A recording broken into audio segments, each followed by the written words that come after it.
here. The just got to bolt this back down. The boot lock was been taken out, and up the front. Oh, also, I've run the original wheel covers. I bought some Formula S wheel covers, which I really liked, but they don't fit the rims because they're so skinny. They're 4.5 inch wide. So when I get back home, I'll be getting some wider wheels and probably something else for it later. Put a new distributor in yesterday up the back there, and the correct colour distributor cap. So this is all buttoned up in the end. It's running like a Swiss watch. It's beautiful and smooth, no lifter noise. And I've said before, I think we've done all the hoses and water pump, fuel pump, belts. Put a second-hand carburetor on it, master cylinder, wheel cylinders, brake hoses. Pretty much, I think, everything I've needed to do to make it reliable. I hope we're going to be able to actually get somewhere without breaking down. The only thing that's not working, which is annoying, everything works except the fuel gauge. That's one of the main things you need, but oil pressure is really good, the gauge is working, temperature gauge is working, it's spot on. Everything except the fuel gauge, so we're going to have to maybe look at getting another sender for it. Got Giraffe on the job here. I give her all the good jobs. So we're just trying to thread this up a bit so that it doesn't catch in the wind and come blowing down maybe, because we just can't see out the back window. So I had to put some cable ties to attach the headlining to the bows in the roof. And then now the material's obviously flapping around, so Giraffe's trying to get just a couple of threads just to help it sort of stay in one place so the wind doesn't blow it right out when you go down the highway. I don't know how it's going to work. It's very brittle. Yeah. Very brittle. Oh, she's doing a good job. Okay, we're going to go for the first proper drive. We've started it, we haven't been for a proper drive yet, so I've got all the tyres are done, all the tuning's done, and I just noticed the fuel gauge moved a little bit, so we only put in a small amount of fuel, so maybe when I fill it up, maybe it might work if we're really lucky. Anyway, the solicitor will start up. Look at that. Oh, sounds good. Nice and smooth. Here we go.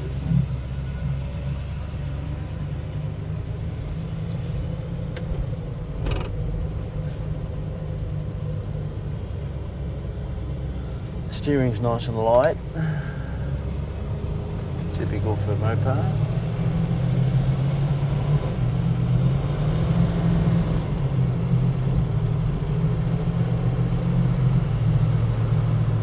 Has she got transmission oil? It just shifted funny for the first time. I will double check the transmission oil. Yeah, it might be a little bit low. It's the first start, it's cold, so. Beautiful day though. Yeah, weather's perfect.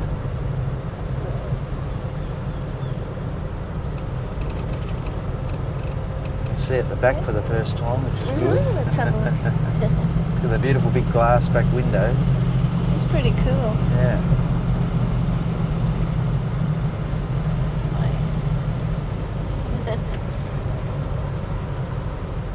What's your first impression, Draffy? Oh, it's not as modern as I'm used to. Well, how old is it? Let me think. It's getting on to 60 years, believe it or not. It's a 67 model, and this is, what are we in, 2025? Gee, it's younger than me. Yeah. Nah, you were born in the 90s, weren't you? Very funny. No, it's pretty good. I can feel the seat under my bottom giving way a little bit, but yeah. I think that's okay. I actually put some padding under that cover for you. Extra bit of padding for your backside. Yeah, I can feel it. But I think on the whole, it's a survivor, isn't it? It is a survivor. It really is. It's very original.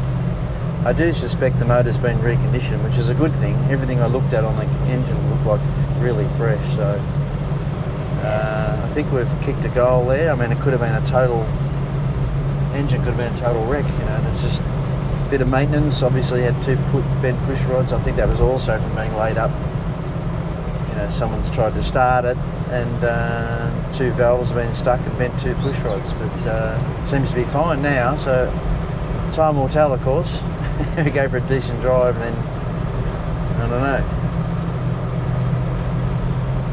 It just Nice now, and quiet inside. yeah, it's nice and it's comfortable in that respect. Yeah. It's not noisy. It's only got a little single exhaust on it, which will come off later. I've got to make the V8. It's got to make some V8 sound, but this is perfect for travelling in for the now. I think I'll wait till it gets home before I do that.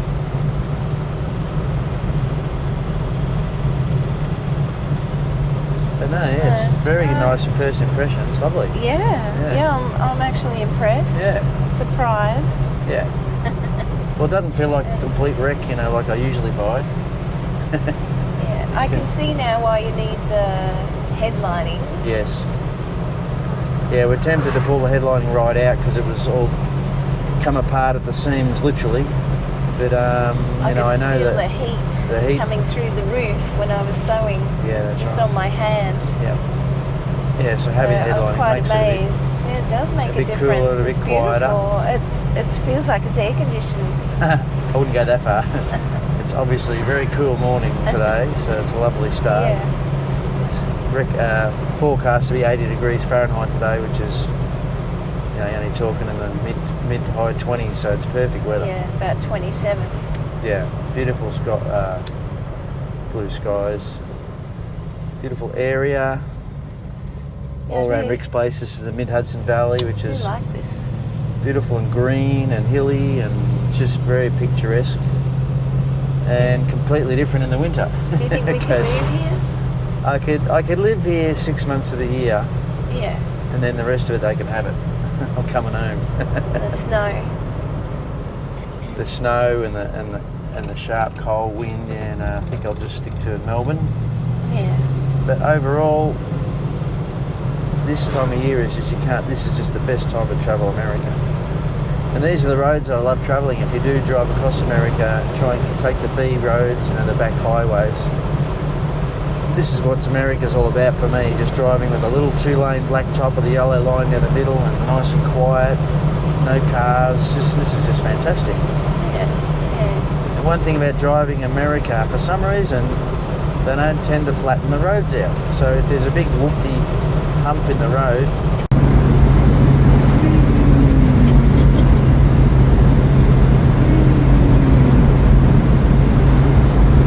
it's just like the cartoon, you know, you see with the Roadrunner chasing the coyote and the roads up and down and zigzags. It's just like that. It's lovely.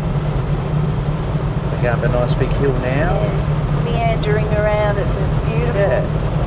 And the car goes over the hump so nicely. Yeah, it rides really nice. I'm quite surprised. The little 273 2-barrel is enough power where it doesn't feel lazy. It's obviously not fast, but it feels sprightly enough that it gets along the road nice. It'd be interesting to see what it's like at highway speed, trying to keep up with the local traffic, because the speed limit's 65 on most of the main freeways, and if you're not doing 65 you get run over, so literally. So the little 273 is going to have to try and do 65, which is really only 110 kilometres an hour to us. I think she'll do that all right. So Yeah, I sort of like this speed. If that's all right. Can't we just go on these sort of roads? yeah, this is perfect. I could do this all day. It's lovely. Yeah. Loud on the outside and quiet on the inside. Yeah, I don't think it's making much noise.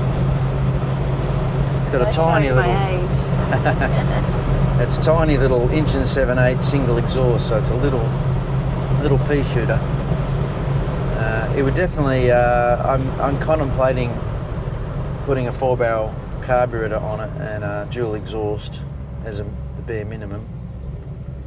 That'll just wake it up. I think it'll just give it a little bit more power. It's like everything, you always want a little bit more power, but it's lovely. There's nothing wrong with it. It's totally fine. This is just how it would have been, you know, way back in the day when it was new. Gearbox shift's fantastic. What sort of people would want to buy this? Would it be old fellas or young fellas? Well, I think it's got a Ladies? I reckon it's a very sporty styling. I reckon the fastback roofline, I reckon it's a great looking car. I think the way that it is now, being single exhaust and quiet and 2-barrel, Yeah. is would suit some people, not others. You know, age. I think it all comes down to individuality. You know, who you are. I mean, I love it just like it is, but I also like a big, noisy, powerful V8. You know, Roadrunner. You know, so. Would you have liked it when you were 22? I would have had a loud dual exhaust. I mean, I still plan to do that, but it'd probably be a quiet dual exhaust. When I was younger, I would have liked more power, more noise. But as you get older, like I said, I like both. It's nice to have a smooth, quiet. This would be lovely for just cruising around in. And I like having something really loud and out there that, you know, plays rubber and all the rest of it. But this car is the other end of the spectrum, and I like that too. So. Okay. Yeah. Oh, isn't that pretty? Oh, look at all the geese. Oh, look at them all. They're in a pattern. Like aeroplanes. It's pretty smooth. It is. Yeah. It is. Wow, it's really smooth. It's lovely, isn't it? So far, so good. Oh, we're doing 55, so that's the minimum speed limit. I wouldn't care if I did 55 everywhere, but... No, I'd be quite happy with that too. Yeah, but it'd go up to 60, no problems. 60's only 100 k's, mate. Yeah. So, it's doing 60 now, so you wouldn't ever know. No, as long as she pulls up when you need her to. Yeah, it'll pull up alright. It's got gearing for the highway, like I think it's I haven't found out yet, I think it's 2.9 to 1 or 2.7 to 1, so it's geared for the freeway. So it just glides along nicely. The wind noise isn't really too bad. A little bit. Yeah. And it's typical. Well, you got the window down. Yeah, I got the window down, that's true. That does make a difference. That's true. I'm assuming there's floor vents, I don't know. Oh, toot toot. That's nice. Some admirer of my Your patina. Barracuda. I'd call it burnt. I think they knew it was Brian's Roadrunner channel. Yeah, probably. Roadrunner Garage. Well, you know, we're well known in America, of course. We've got 1,000 subscribers, Faye. I know, 1,002. Worldwide now. I think we had 1,004. So Oh, wow. we got 1,002, I That's think. even more than I thought. Yeah. Oh, well. Thank you to all our friends, family. Yeah. And our subscribers. There's some out there that we don't know. Well, yes. So this is 9W. This is the main sort of thoroughway through Rick. Well, this goes a long, long way, 9W, but this is the road I've been up and back hundreds of times when I visit Rick. Takes us to all the places we would need to go. Freeways at each end, depending on what part of America we're travelling to. And shopping centre and grocers and all those things. We're just heading down to Marlborough to get wifey a coffee. Yay. Yeah. Sounds good to me. That's how I coax her into doing things. I offer coffee and she Like comes sewing. along for the ride. Yeah, like sewing the headlining. That's right. And my neck. Oh, stiff. I'm no Leonardo da Vinci, that's for sure. Yeah. But Coming then again, into it's no Sistine Chapel. no. Coming into Marlborough now, the price of gas $2.99 a gallon. Wow. Woo! It's so much better than our place.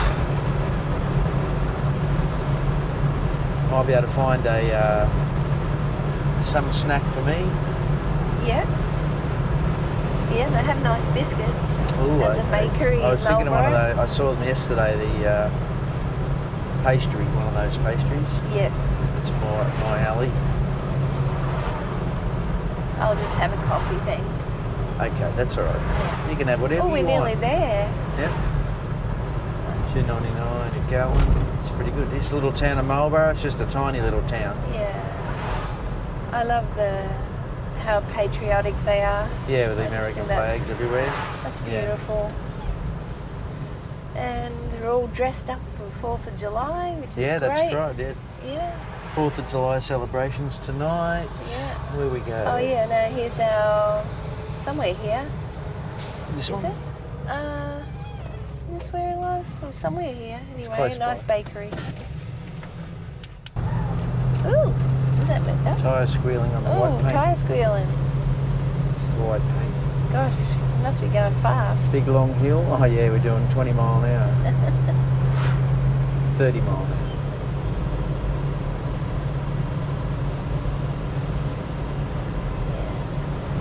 I don't know what those trees are. It's so treed and green. Very pretty. Yeah. A bit like Ireland. All the different shades It's of a green. beautiful valley. It's lovely, isn't it? I know. That's why they call it the Hudson Valley, I guess. I guess so. I don't know if anyone can see that past you. Any more jobs? Back in the shade. Yeah, I'm just going to lift my front seat, Yeah. make that a bit more betterer. Okay. Otherwise, I think we're all good to go. Yeah. Over and out.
So we've done about 450 miles since we got the car on the road. So I've done quite a bit of driving around, doing a couple of little trips with the wifey up to Hudson, a nice little town.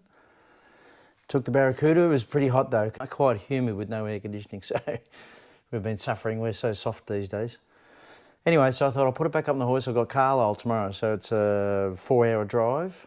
So originally I wasn't sure whether I was going to feel confident enough with the car, but I'm feeling like it'll be all right. Famous last words, we could break down on the side of the road. I just feeling the universals on the tail shaft, which feel good.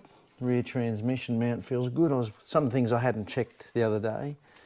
I think I'm going to change the rubber hose on the fuel.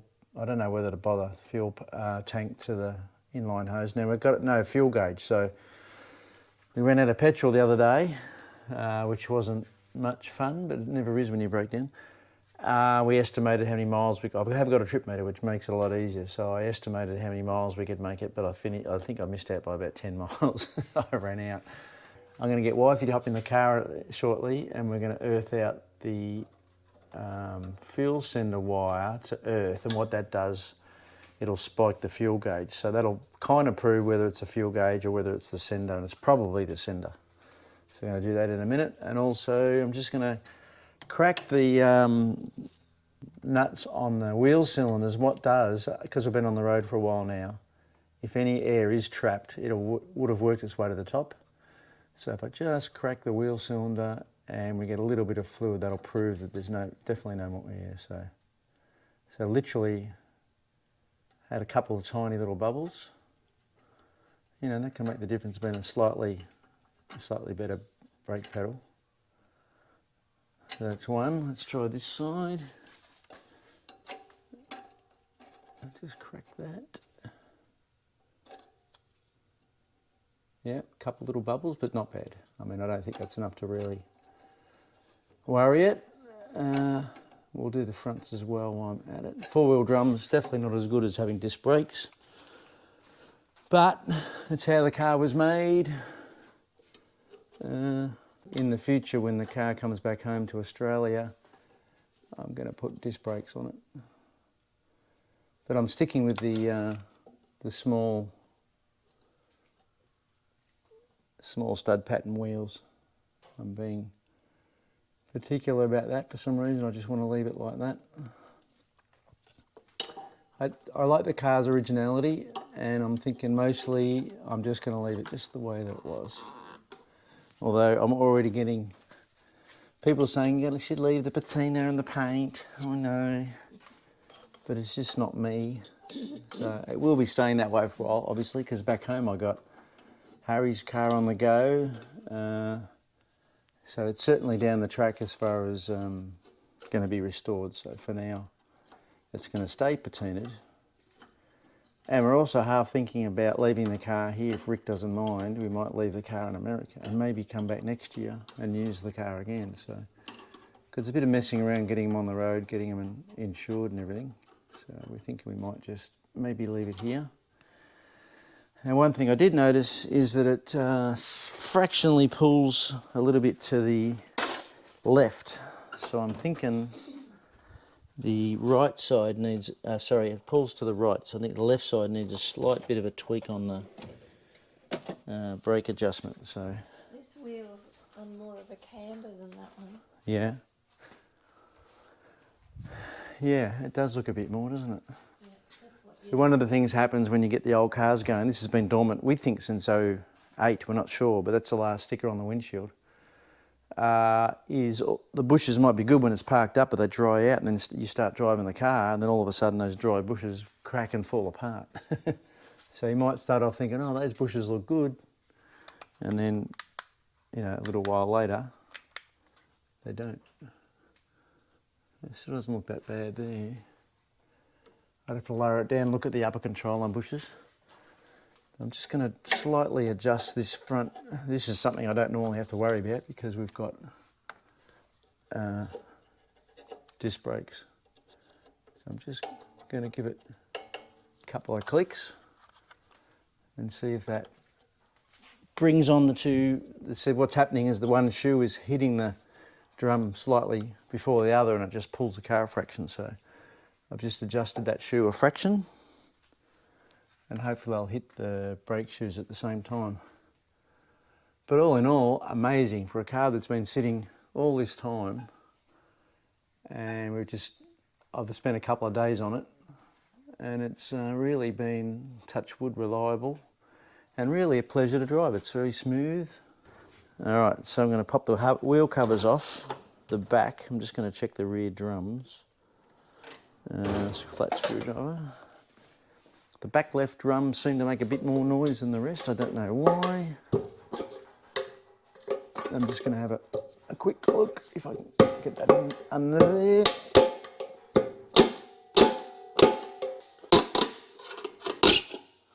We also suspect that the one of the wheels weights had thrown off.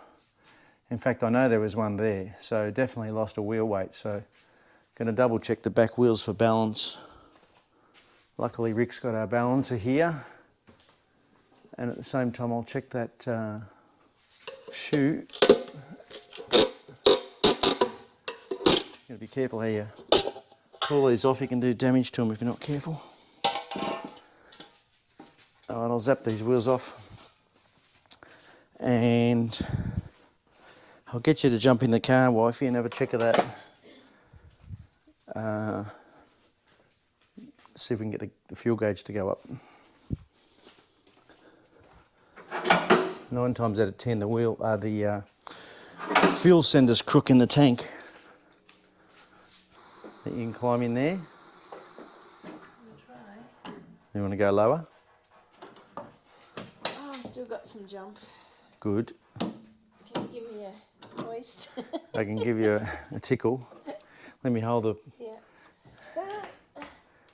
There's the backside getting in there. All right, so I'm going to go put your leg in, so you can see the fuel gauge where it is. No. Put the glasses on. Fuel. Top one.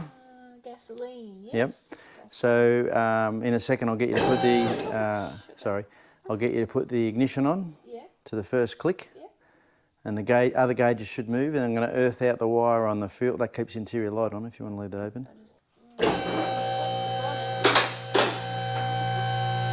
Scary. Going up. First floor ladies lingerie. Alright, that's high enough for me to get under the car. So just put the ignition, wait a minute, let me get something to earth that out with, screwdriver maybe. Put the ignition on the first click, and I'll just earth out this wire and see what happens, if anything happens or not. Is it moving? No, but the radio's working. Yeah, but is the wire moving? It's not just slow. Yeah, it moves a little bit when you first turn it on. Now. Fast? Yep. Okay. Then I think it's the fuel sender. It's half. Okay. Oh, it's going back down. Yep, I've taken it off. Oh. Yep. Wait a minute. Let it let it go. It goes all the way down. Your radio's. Yeah, no, that's good. It's gone all the way back to where it was. No, not yet. Where's it sitting on? Slowly going. See? Down. Yeah. Okay, that's what I don't want. Oh. Yeah, it's gone back to that. Back to E. Not quite. Yeah, but almost on E. Almost. Yeah, Yep. okay. All right. Still going backwards. Turn the ignition off. Okay, so that tells me that the fuel sender's not working. Okay. Let me just pull these out so I can let you down. So when you earth out, I earthed out that wire on the sender wire because I earthed it to earth. That spikes the gauge and it would go all the way to full, which is not good for it. So you don't want to actually do that for very long. So that's proven that the actual sender's not working. So it needs a new sender in the tank. And we haven't got one? We haven't got one. No. Okay. Oh, gorgeous. How'd you come? Well, I've got to get... Magnified, isn't it? Okay. Oh well, that's one check done, so I'm just going to pull the wheels off to rebalance them. Yep. So they're going to make some noise.